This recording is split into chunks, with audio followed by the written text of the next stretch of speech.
In less than a week, we tell the story of Passover. Jews around the world will gather around a Seder table and tell a story that they've told for more than 3,000 years about our redemption from Egypt. And it's not an easy story, and God brings us out from there with a strong hand and a mighty arm and with miracles. And we like complicated stories. We like stories that have apparent contradiction. I'll give you, for instance, in the beginning. You know, in the beginning, when God created the heavens and the earth was void, and God spoke, and God said, "Let there be light," and there was light, the first day. Well, as you keep reading the text, just a few verses on, you see that the sun wasn't created until the fourth day of creation. So the light by which we see is not the same light as was created on the first day. And the rabbis were puzzled by this, but later on in the text they read, "Light is sown for the righteous." And so they said, aha, this is the light of the first day. Because by that light, you could see from the beginning of time to the end of time. You could see from one end of the universe to the other. So we'll talk about that later. Before we begin, I'd like to tell you the story of stories. And it begins with truth. And truth wandered from town to town, wanting to share its wisdom. But every time truth came close to anybody, people just covered their eyes and walked the other way. Why? Because truth is naked. Nobody loves to look at naked truth. And one day, as truth arrived in another town square, it saw on the other side of the square there were people gathered listening attentively to somebody. And as truth looked, it realized that they were listening to Story. And Story had wonderful words and beautiful costumes, and the people were just enraptured. And truth was more than a little bit jealous, and when everybody had served dispersed and left, truth went to Story and said, you know, what I have to share is really more valuable than anything I've heard you say. But people won't listen to me. And Story said, well, it's obvious you've got no clothes on. You know, if you would borrow one of my costumes, I really think that you could get a little more attention. And an idea struck them both. And since that day, truth and Story have gone together. Now, Story has a lot of costumes. And only sometimes does truth dress up in words. Sometimes truth dresses up in music. And sometimes truth dresses up in dance. Buncha died as he had lived. You all probably don't know the name Buncha, but Buncha wasn't born in America. He was born in Poland in a small town. And he ended up in a city, maybe like Knoxville might have been 150 years ago. It was a city that had a railroad station, it had a hospital. It was a busy place. They did commerce. And most of you are too young to know about porters, but if somebody had been abroad and came back with a steamer trunk, that wasn't worth hiring a coachman, a driver with his horse and carriage or his wagon. And so they would hire a porter, and for $1 or for $5, he would carry their packages from the train to wherever they needed to go. It was backbreaking work, and people didn't show Buncha much pity. He was abused in many ways. They would promise him $5, and when he got to where he was going, they would give him $2. And when he would look at them imploringly, like, please, it's not fair, they would just close the door and laugh. Buncha was not able for very long to keep body and soul together. And despite the indignities that he suffered, despite the injustices, never once did Buncha raise his voice and complain against man or God. He accepted his lot in life.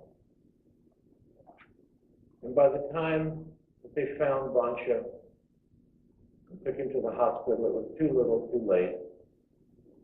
Some people said he died of loneliness. Other people said it was a hard winter. And still others said he just didn't get enough food. He was buried in a pauper's grave, and nobody knew that he had lived, and nobody cared that he had died. But in heaven, it was a different matter. The finest craft angels had already built a throne and they were putting the finishing touches on a crown. And the finest chef angels were preparing a banquet like had never been seen before.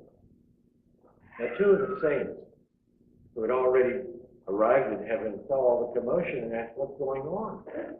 Don't you know? Buncha is coming."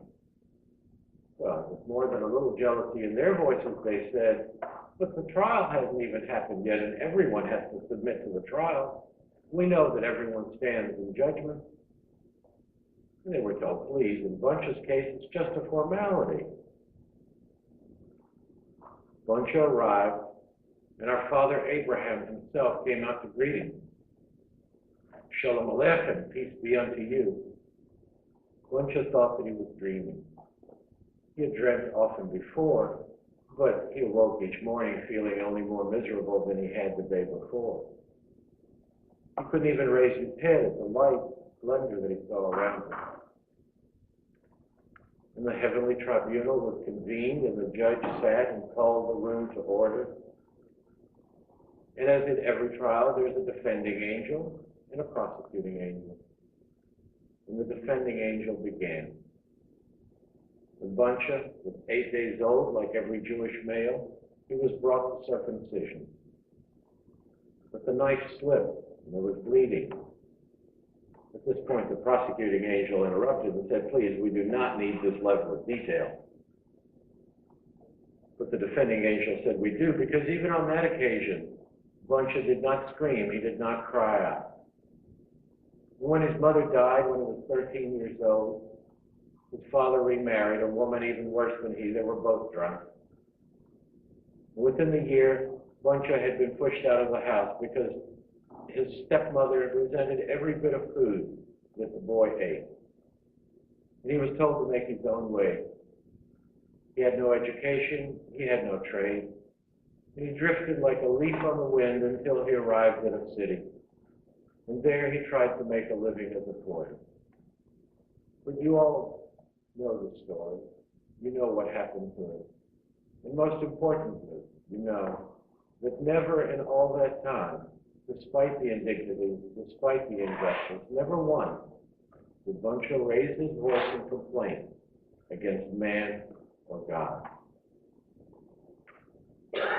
Now it was the prosecuting angel's turn. But he sat and said, "Just as Buncha was silent, I too will be silent." Well, the judge called Buncha forward, said, "My son, for you, there isn't just a small piece of paradise that's reserved for everyone. For you, the righteous, you can have anything that heaven has to offer.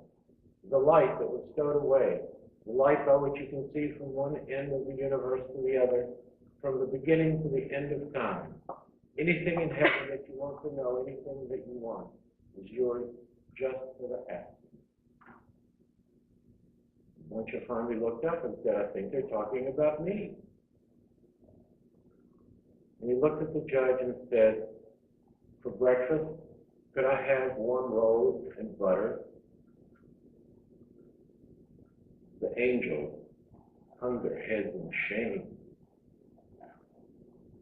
And the prosecuting attorney laughed a bitter laugh. I've got a little book here. Not a book of stories. This is a book about our many traditions about telling stories. And I want to share two of those traditions with you very briefly. The first is that it's good to tell enigmatic stories, because enigmatic stories bypass the head and speak more directly to the heart, and more importantly to the soul. And it's been said that the reason that we tell stories is to keep the soul warm. There's another tradition as well, and that is that it's okay to explain enigmatic stories so the head can catch up. And the story of Buncha Schweig, Buncha the Silent, was written by Idle Parrot about 80 years ago. And the reason that the angels hung their heads in shame on hearing Buncha's tiny request when offered everything is that they were ashamed of the incredible meekness that exist here on earth. People who have been so abused that they cannot stand up for themselves, much less stand up for anyone else. It's been said that the meek shall inherit the earth, but I shudder to think what kind of world they may inherit.